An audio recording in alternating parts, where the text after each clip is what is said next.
Welcome to PolyCast, a civilization podcast focused on game strategy. DanQ, Makahlua, TheMeInTeam, QNL, with guest co-hosts emeseles, Rusty Edge. Can you imagine one guy with a rifle standing behind a wall as an army of, say, 700,000 people on chariots charges at him? Well, I guess I'll start with the guy in the front. Not even a guy with a machine gun could hold off that army. Yeah, that's true. So this is PolyCast, and we are joined here today with Douglas Smith. Pleased to make the encore appearance. Makahlua. still needing caffeine. Michael Lucas Smith. Inventing something silly to say like TheMeInTeam. TheMeInTeam. Now bringing you the ugly side of PolyCast. Daniel Quick. back again. And of course, me, QNL. This is episode 91. After you launch a spaceship, yes, you can move your capital. And if you're going to lose your capital and lose your space race, it's a good idea. Rush by it. Well, actually, the point in that thread that was interesting was that you can pre-build almost the entire palace, and then if you stop building it in one city and build it in another city, the hammers transfer. Yeah. What's with that? But it's no better than building wealth, so it's not like it helps a lot. No, but the thing is that you can move your palace immediately Oh. to any city you want. Oh. All you have to do is pre-build the palace anywhere and then just leave it in the queue forever. Maybe that helps people out when they're running like Terra, or you get Tokugawa start on Earth 18 Civ or something. Lets you just easily transfer the capital. Yeah, that was a really interesting thing that I did not know about, and it doesn't make sense. What do you do? Put all the bricks that you've made onto transports and... I was going to say, it's like when you see them hauling off whole houses and it's that oversized load tractor. Yeah, but it's the whole palace, you know? Yes. It's all 3 lanes of the freeway, and then some.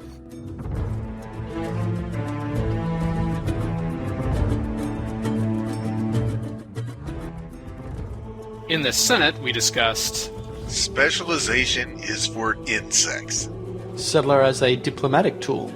Can you do a Macemen Rush? and The ugly side of expansion. Well, sometime you should put in a Rickroll. Just randomly, in the middle. And then we'll lose like half our listeners right there.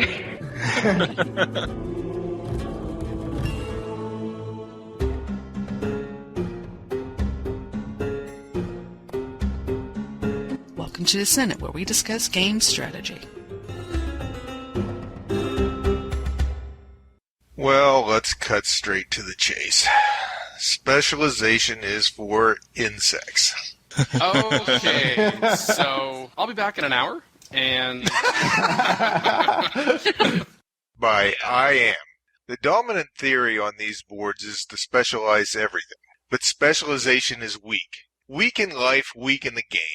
Production cities, commerce cities, science, great people cities are like a tripod stool. Lose one leg of the stool and your empire falls. A non-specialized city is like a dozen ballerinas with flaming machetes. Lose a few and it doesn't matter. You're still strong and dangerous. Specialization equals death. Then later he corrects the quote from Robert Heinlein: a human being should be able to change a diaper, plan an invasion, butcher a hog, con a ship, design a building, write a sonnet, balance accounts, build a wall, set a bone, comfort the dying, take orders, give orders, cooperate, act alone, solve equations, analyze a new problem, pitch manure, program a computer, cook a tasty meal, fight efficiently, die gallantly. Specialization is for insects, which is, after all, the topic of the thread. There is so much wrong with this thread. Well, not the thread itself, the initial premise. There is so much wrong with the initial premise. Let me just start by defending our insect world here. The largest empire in the world is a super colony of ants, and it is ridiculously massive across multiple continents, far bigger than the human empire, adding us all up, even though we're not one empire. Specialization is strength. In fact, it's sort of the pinnacle of evolution. And if you want to go for an even larger empire than the ants, you just step back along the complexity chain to bacterias. We float along fleetingly without even realizing just how powerful the bacterias are on our planet. We are insignificant in comparison. And then, of course, you can go to the meta approach to disagreeing with this whole thing, is that while the human may be following orders, giving orders, changing a diaper and solving an equation, they're still just being a human. That's very specialized. So forgetting the whole meta argument about how you deal with this kind of outside the game, inside the game, an individual city might become specialized, but your empire would not. It would be ridiculous to only have cities that cottage spam. You're never going to specialize, but you want to get the most out of your individual cells, which is sort of the whole idea about being efficient. I really, really disagree with IAM on this specialization is for insects thing. I wasn't 100% sure he was doing this seriously, and I don't know. Yeah. No, I really hope not, but it sort of seems like maybe he thought that the city spam approach is better. I don't know. Well, I mean, you want a granary in pretty much every city, but after that, it's not as clear. Well, okay, probably a courthouse, too, after the early game. So there you have 2 buildings that are reasonably okay to build in every city. They don't really like the specialization thing, but you only have to win one way. So I think it sort of defeats the overall premise of the game to say that you shouldn't specialize, because in the end, you have to win through one of the 6 methods. Usually specialization will get you there faster. Even for something like culture, you would put your culture multipliers in your best 2 or maybe 3 cities, depending if you want to use artist bombs to get there. That's true for space with hammers and military for hammers too. You can't have every single city be hammers. Well, you can, but it's not as efficient as, say, having a couple cities that go for commerce and then use commerce multipliers to pay for your bills. The whole point of specialization is that you save an amount of hammers. You don't have to build everything everywhere, and you still get close to the same output many, many turns sooner in the game. And the higher in level you go, the more important that becomes, because it's the only way you can keep up with the AI's tech pace, or other good players for that matter. It's actually one of the interesting problems with society right now is that in civilization, you have all these multipliers for science and for commerce. And at any time you can say, we're going to focus on saving money and building up the empire's savings by ignoring culture and science and espionage. We can just snap our fingers and change that. But you can't actually do that in real life. You can't suddenly convince everybody that they should be saving up money and not using credit cards everywhere. Well, It's very, very difficult. I was trying to think of a civilization in which they turned off all science and turned on all espionage, and I think that would be North Korea. There's quite a few civilizations that have done that, yeah. Throughout history. Unfortunately, it usually leads to genocide of some sort. Right. Pol Pot comes to mind as the kind of even bigger example of that. Turn off all technological pursuits. Fortunately, I don't think they were going for absolute reality in Civ, because otherwise we have some very questionable things going on.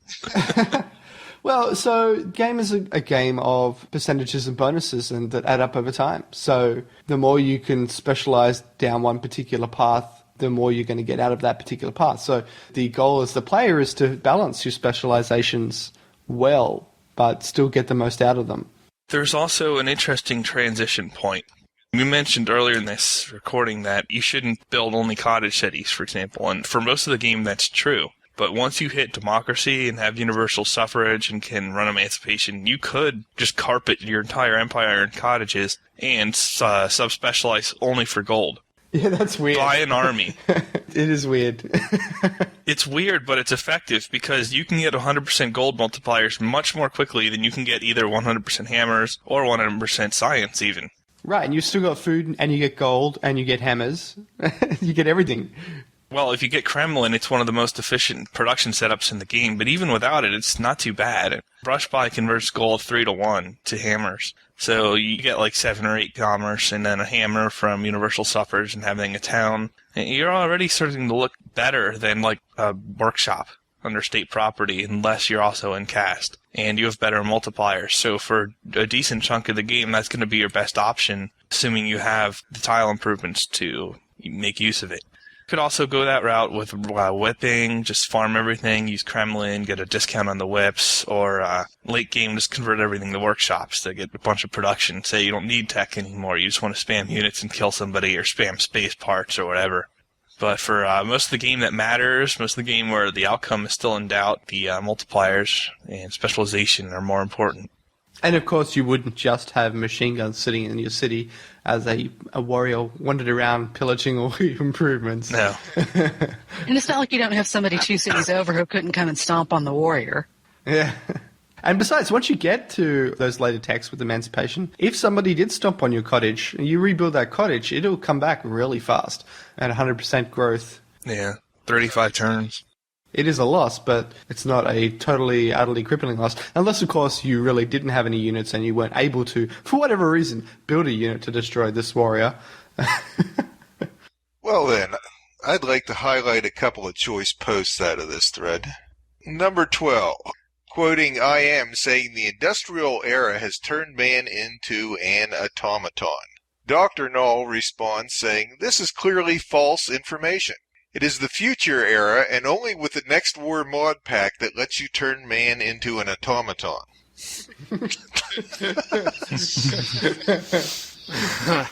Post number 38, Mercury 529 says, he has a point. Specialization is terrible. This thread is one such example. He devoted an entire thread to this topic. If we all ignore the specialization of this thread, it would have been a lot more value. This is true. This was such a generalized thread. I should have read further down on this because somebody else picked up on the ants rule the earth kind of thing here as well. Someone says, the majority of inhabitants on planet Earth have 6 legs. Specialization obviously has something going for it. And someone else replied, actually, TheMeInTeam, the weight of all the ants in the world is greater than all of humans. Roar. I don't know why you put the roar there, but... Roar? Because you're an ant? Oh, God. That's why we can't have the video podcast and you're going to be naked. I actually look like an ant, too. It's all good. If you are not specializing, if you're just going down one particular path, perhaps that will help you in the short term, but in the long term, being able to compensate for something drastic happening, you're really limiting yourself in that respect. If you put all your eggs in one basket and then something happens to that basket, but if you've got your eggs in multiple baskets, if something happens to one of those baskets, then you could be allocating some pieces from the other baskets to place that basket. So if you lose your production city, for instance, or one of your production cities, then you probably have more than that one production city that can work to compensate for that. Or if really necessary, I forget what technologies you need, but there is the option to switch all of your X production into Y, like switch all of your hammer production into gold or switch it all into science, if you need to temporarily in order to help compensate for that. Alphabet and currency for research and wealth. Music for culture. I just capture another enemy capital or neighboring capital when I want another production city. That's my solution. But anyway, one more post. Number 47. Saracen has in his sig line a fictitious quote from I Am. If you are not losing any cities in a surprise attack, then ask yourself, what am I doing wrong? I'm really confused by this quote. Because he mentioned, well, the specialization is wrong because if you have 12 cities and you lose 3 of them in a surprise attack and they're specialized, you're up the creek.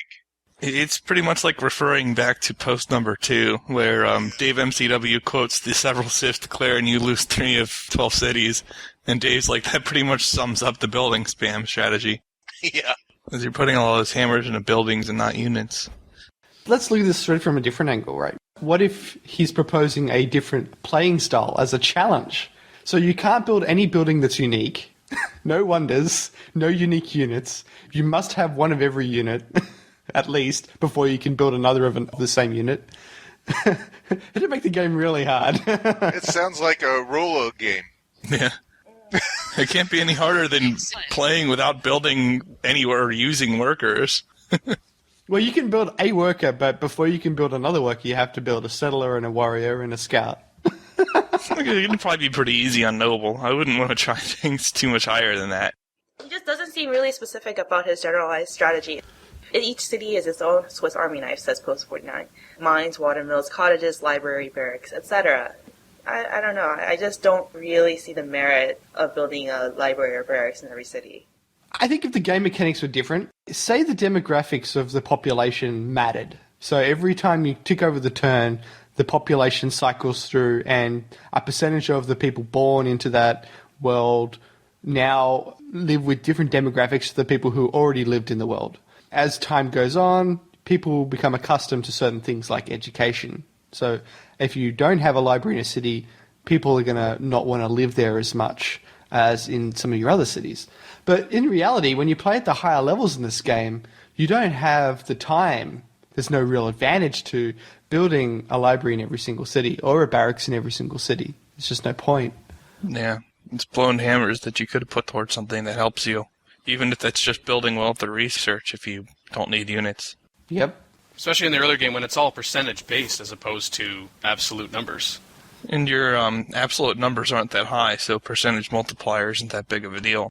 It'd be like in the real world where you go and settle a town next to a hill that contains uranium so you can mine the uranium. But, we shouldn't specialize on uranium. So, and this is an arid region, let's set up some farms.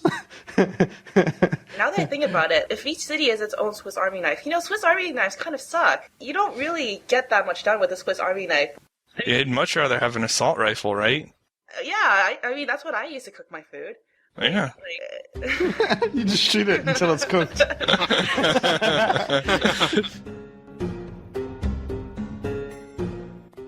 This doesn't get talked about enough, so Settler as a diplomatic tool.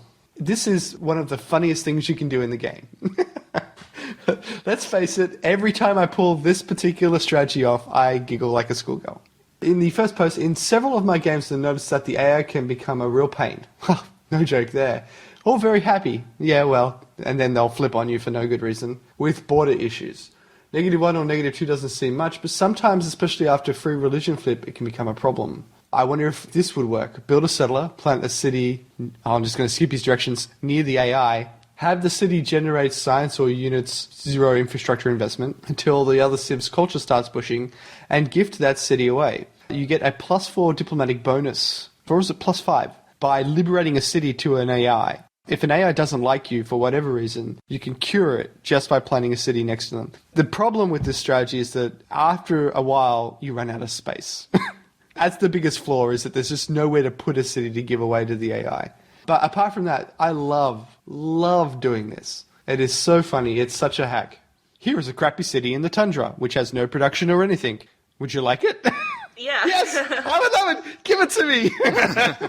There's a liberation element to it and a fair trade element to it. Liberation, basically for every 2 cities, you get 3 Diplo, like Tatron says, like on post 2.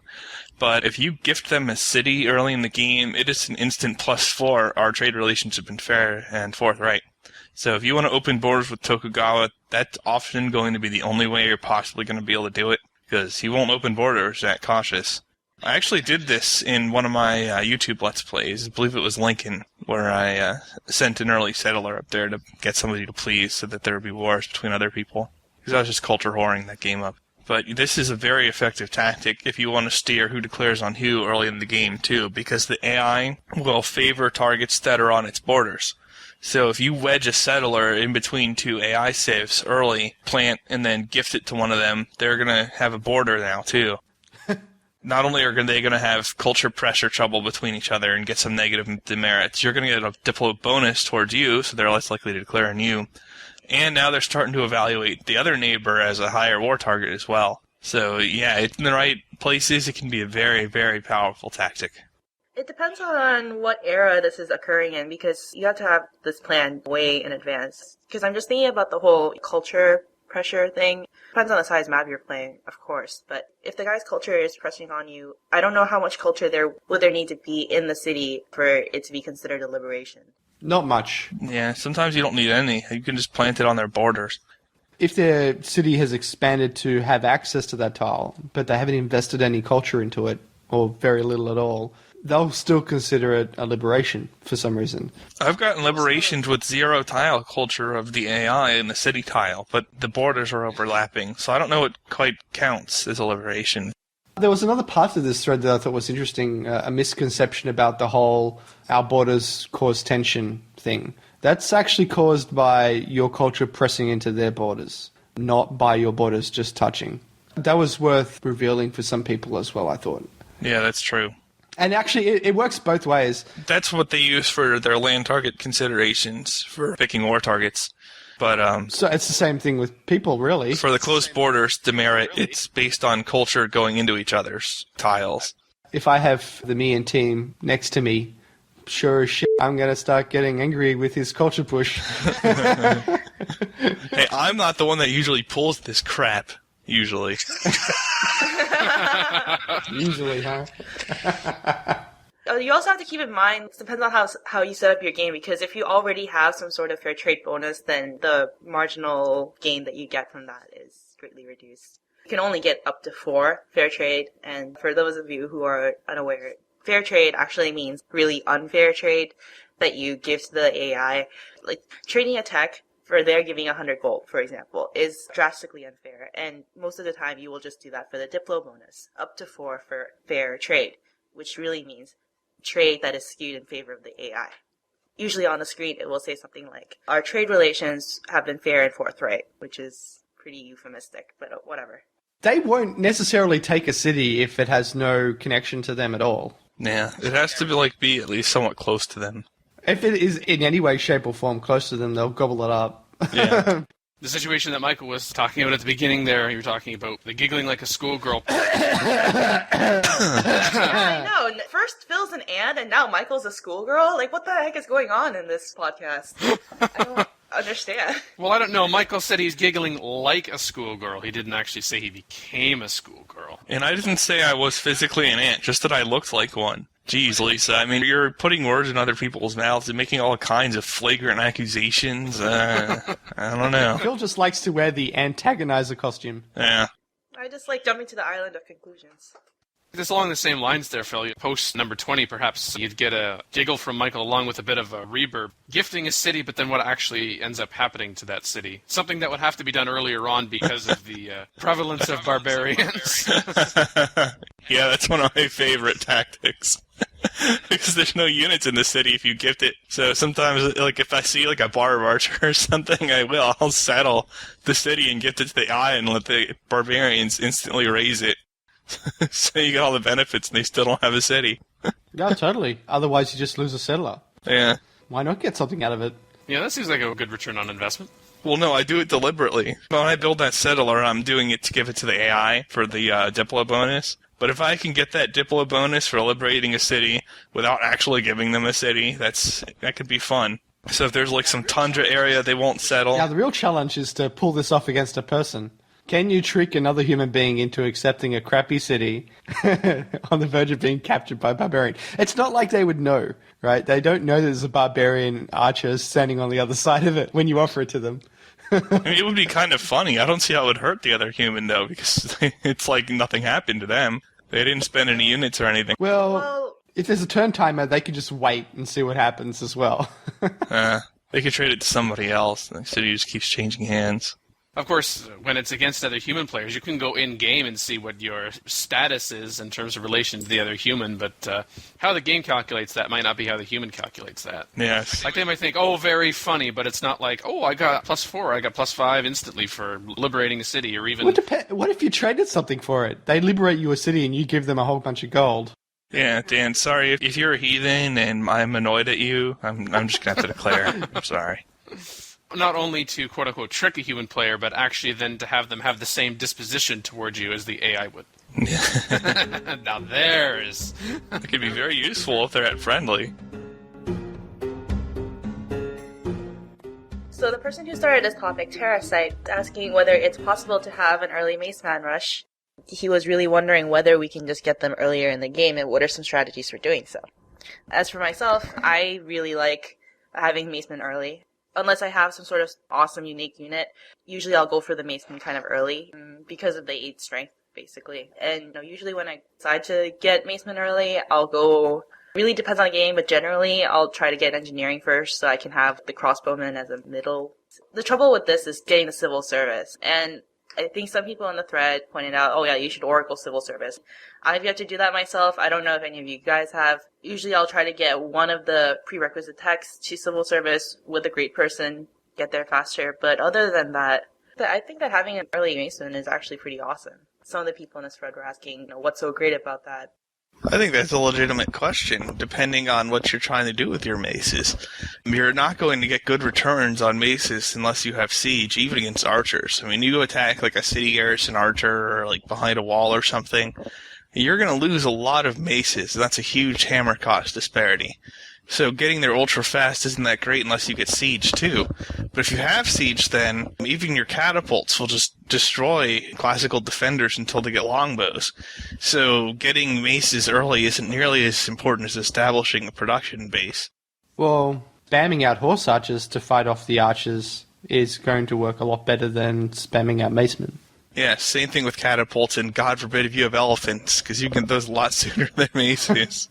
Now, I actually haven't done an elephant rush in a while, and I think it's just not that appropriate at the higher levels, but it's still... I can't pull it off at deity. I can do it on any other level. Yeah. At the lower levels, it's very funny.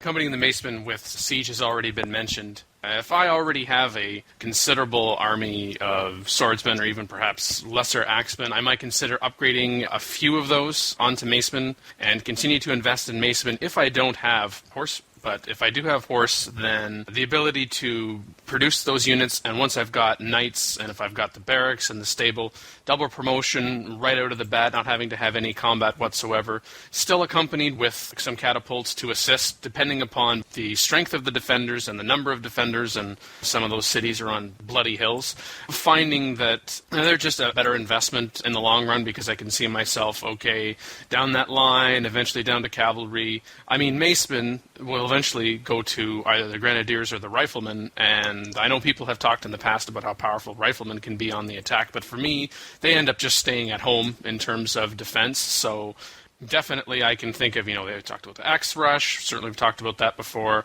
just bringing some catapults along, especially like City Raider, but have them accompanied by knights, just that extra in addition, go from 8th base strength for Macemen, 10 with knights, it's just something that I would prefer.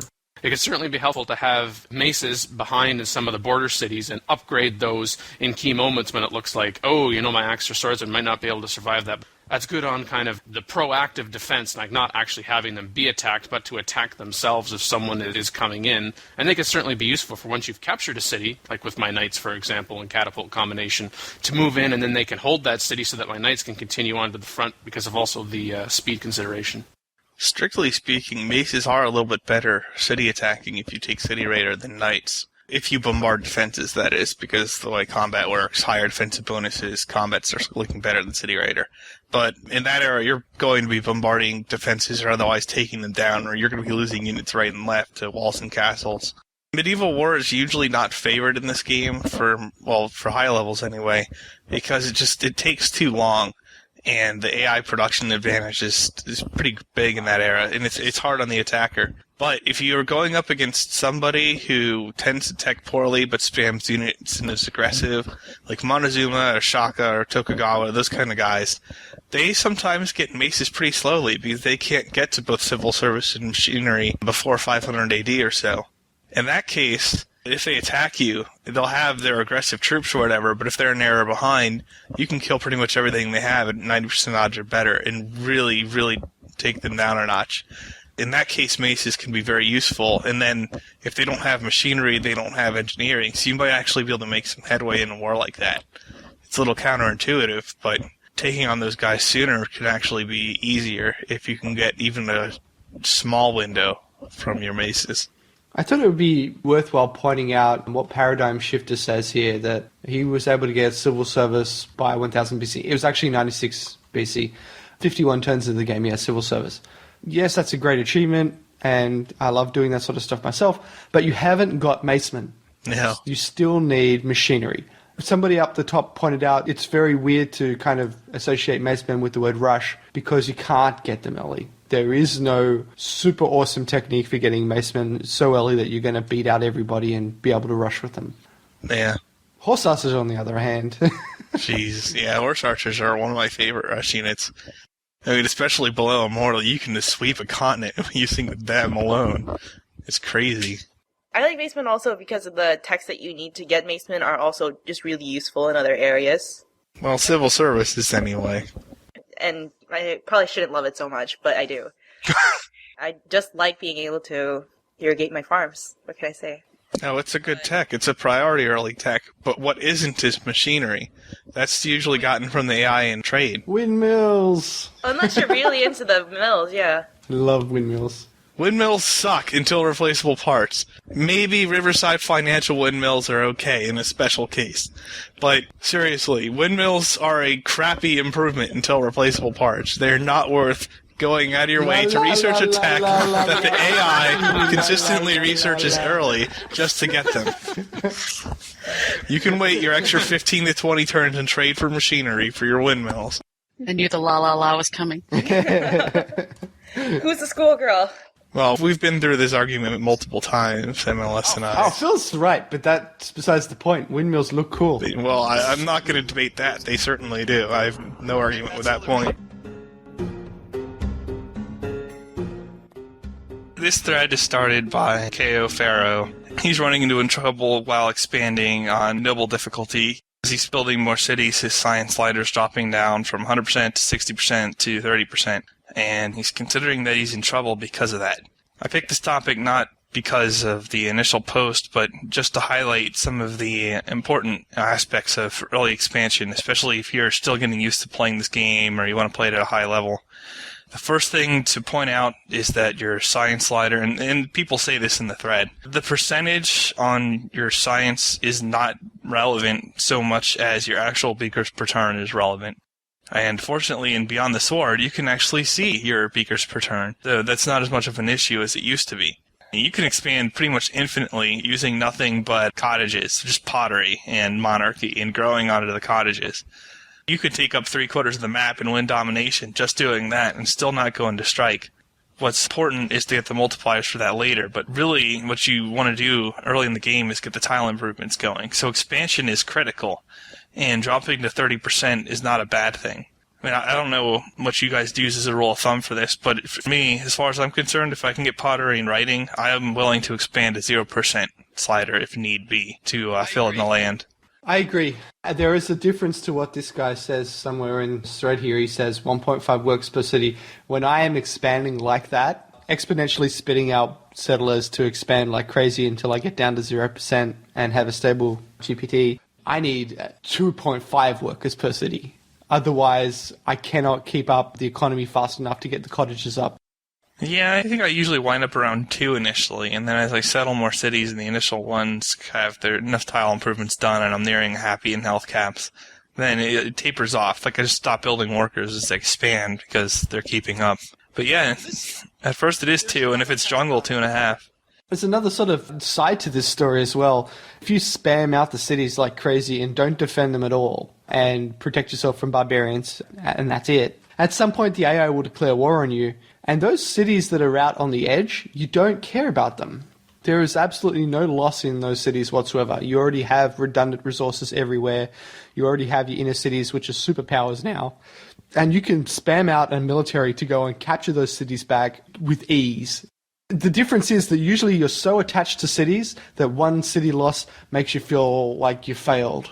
But when you've spammed out this massive empire, you haven't built any improvements, you haven't invested in anything. These are crappy size 2 or 3 cities on your border and you've got heaps of them. Losing 1 or 2 in the initial few turns of a war means nothing to you. So it is a very different strategy. And the hardest part about this strategy is dealing with the barbarians. How many cities would you have to have before you have heaps of them?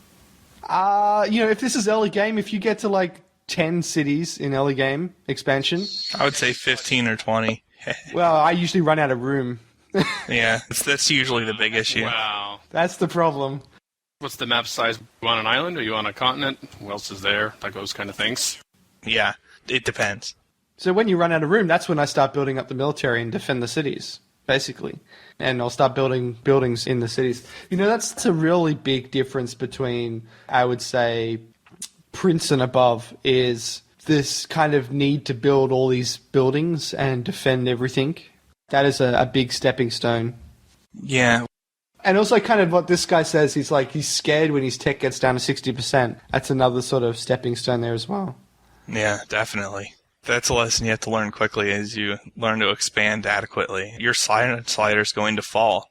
I mean, sometimes you'll run it at 0%. for half the game if you're going heavy on military, and you can win that way. Right, and if you need to, you can just use science specialists. Yeah. Although there is a trade-off there with the commerce output, and it's very real. If you're near 0% in striking, sometimes you can't run the scientists because that pulls off cottage turns, and you need the cottage turns so you don't strike, which is interesting. Right. But, as long as you get enough land, you're going to have resources to grow. You'll probably be able to trade for more resources and grow bigger, and then you can get to more important techs that let you stabilize things. Right, and when you get to currency with all those cities, suddenly the trade routes pretty much pay for the entire empire. Yeah. So then you've got this massive commerce output that you can put into your science, or anything else you want, really. You don't have to put in the science. Yeah, a big learning curve for players is understanding where their empire's development is actually coming from, because a lot of people think it is the buildings, whereas usually they're tile improvements. Well, this is actually, I think, a flaw in the game in many respects, is that those tile improvements are significantly more important than anything else you do in the entire game. Yeah. It feels like if you put the same amount of hammers and time into buildings as you do tile improvements, you should reap roughly the same reward, but you don't. No, it's not even close. Balancing a game like that is super hard, so I'm not that surprised. Oh, then there's the whole defending it aspect as well. That's a curveball. I just love that post number 21 in this thread that goes by ZX0ZX. Wow, you have hardly any cities. Here's what you do. Tech pottery and bronze working. They are both super duper techs that you need. Next step, build like 10 axes while chopping and whipping. Can you guess what you do next? Kill your neighbor! And then he goes on. I recommend chariots personally, but if you have copper, not horse, go with the axes. When Phil said that he's willing to do the expansion thing as long as he has pottery and writing, of course, he's saying that's because if you have pottery, of course you get cottages, you have writing, you get libraries. Oh, yes, for some of our listeners out there who may not have made that connection. Usually scientists will be more so for great person points than for base research, although you might be able to wheeze your way to like alphabet or something or another trading tech using scientists alone if you're really desperate. In higher levels, that's a big consideration, is to get back into the trading game one way or another. And one thing you can do is like research aesthetics and then trade that for alphabet and ironworking, possibly mathematics as well, and then try to get to either coda laws or drama and bulb philosophy. And you'd be amazed how many early game texts you can get just doing that. Unknowable, you'll probably need to self-research a lot of those texts instead because the AI is slower, but by the same token, your maintenance isn't nearly as big of an issue then. So it just varies a little in difficulty what you want to do. And I know it's been addressed on several episodes before why you go for those particular technologies, but that's because those are the techs that the AI typically does not go for. Yeah. Once you have the ability to trade, and assuming the AI is willing to do so, you're going to be wanting to research things that the AI doesn't have or doesn't tend to research, just because you get more out of that. And as nice as library sounds, 25% extra science in one city, if you research a tech and you're able to trade it for an equal value tech, that's 100% research in all cities in terms of speaker value. It's easily one of your greatest sources of research is just trades. And doing that well can make a big difference. And you can reap the diplomatic advantages from it later as well. Yes, which can sometimes be equally critical, getting AIs to declare on people that aren't you rather than you. I guess you could use this whole expansion strategy in conjunction with the using cellular as a diplomatic tool if you really want to expand that bad. You are, overexpanding, and then you just kind of stop at like 10 or 15 cities and you just cannot expand further. If one of those cities is really close to the AI, then feel free to just give it away as a diplomatic tool, especially if you're at cautious or below and you don't have a great diplomatic relationship with the other civ yet. As Phil said, if I were that guy, I wouldn't be worried so much about the percentage of your economy that you're putting into research. Another thing you should also take into consideration is that when you're doing the overexpansion thing, if you're doing binary teching, you can minimize this problem. You can set your slider to 0 while you have crappy cities and no libraries, build your libraries and time them so that they all get finished at around the same turn, and then turn your slider back up to 100 to maximize the amount of research that you get. And as Phil said, choice of the right text is important. Call in today. In North America, the number is 301-637-7659. That's 301-637-POLY. In Europe, 44-121-288-7659. That's 44-121-288-POLY. You can Skype us at the PolyCast or email us at thepolycast@gmail.com. The only thing worse than being talked about is not being talked about.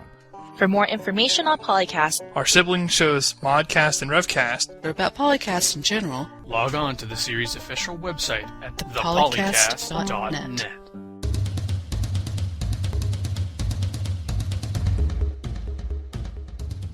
Wait, I don't understand, man. Makahlua is a woman too. She just has a less pitchy voice. Should I say something or should I not say something? Safer to not say anything, Dan. I was going to have something to do with sultry, but I'm just going to forget it. We're going to move on. Yeah, let's do that. Yeah, still safer not to say anything. No, I said something without saying something, so it's win-win for everybody. I'm happily married, and I recommend that you say yes, dear. See? He gets it. He understands women perfectly. Oh, now you guys are a married couple. First ever wedding on PolyCast. Yes, do you take this man or do you take this woman in good games or bad? Women have won a domination victory. And everybody's happy. Well, And a cultural victory. It's not as fun. You have been listening to episode 91 of PolyCast. Today we had myself, Michael Luke Smith, and another guest, Douglas Rusty Edge Smith, Yes. as well as ye olde regulars, Makahlua, Can you hear me now? Lisa Bang, Yes, dang it. Philip Bellew, Peace out, Civ Scouts.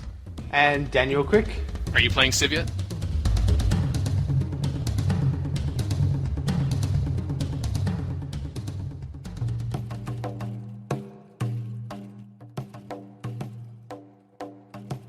I had a giant stack of chariots that I had conquered almost my entire continent with, and I was coming down to the very last few cities of the last Civ, and he just got rifling. Yes, I was using chariots at that point in the game.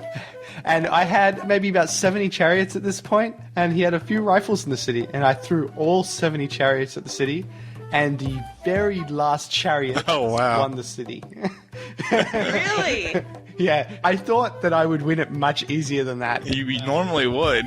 Were they, protective or something? I can't remember what his defensive bonuses were, but that was one of the things about this game is that, yeah, it's random, it's got odds, but it seems that those odds don't really say what they say.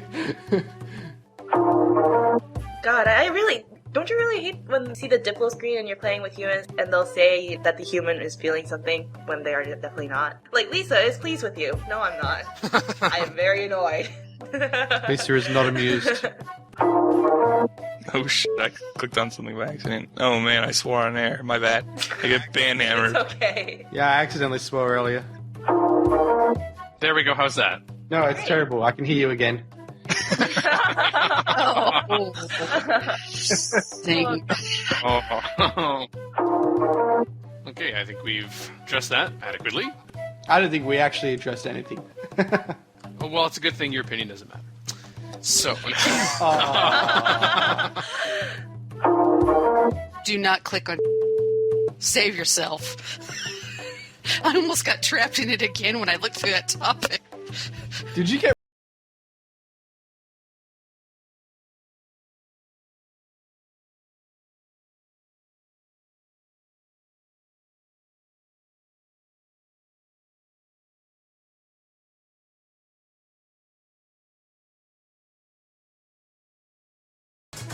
No, I think it's pretty cool that it's consistent. I don't know. Consistently. consistent like. Whatever. Oh, this is a thread where they're asking me about my avatar. Actually, it's not the only one, but I'm just going to ignore it. No, this is an opportunity to promote the show. Say, I gave a response. You have to listen to PolyCast. Oh, yeah, that's true. I could do that. I'll think about that. As well as ye olde regulars, Makahlua. Well, you didn't... The what? What the hell just happened? And yeah, I didn't really give Doug any time to insert a witty repartee. Repartee? Repartee.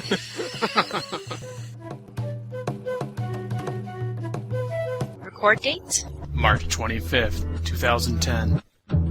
Never Gonna Give You Up clip by Rick Astley, courtesy RCA Records. Civilization sound clips, copyright Take-Two Interactive.